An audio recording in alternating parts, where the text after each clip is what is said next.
ഈ ജനലൊന്ന് പൊളിച്ച് വലുതാക്കിയതാണ് ഞാൻ.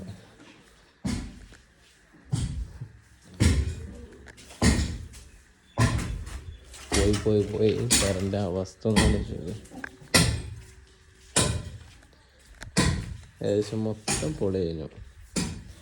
സ്വപ്നം കാണാൻ വല്ലാണ്ട് കാണാതിരിക്കാൻ നല്ലത്, ഇല്ലെങ്കിൽ ഏകദേശം ഇങ്ങനെയാണ്.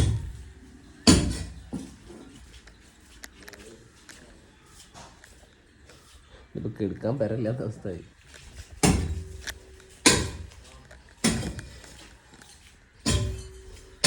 ഇത് ഞങ്ങൾ അടുക്കള, bedroom with attached bathroom, entrance, dining hall, living area. ഇത് മുൻഭാരം, ഇത് കട്ടിൽ, ടാങ്ക്. ഇങ്ങനെ ഒരു ഞങ്ങളെ എൻട്രൻസിന് ഇവിടെയൊക്കെ ഗാർഡനും കാര്യങ്ങളൊക്കെ ഒന്ന് അങ്ങനെ സെറ്റ് ചെയ്യണം. കിണറിനെ പകുതിയാക്കി മാറ്റി. ദാറ്റ്സ് മൈ മാതാവ്.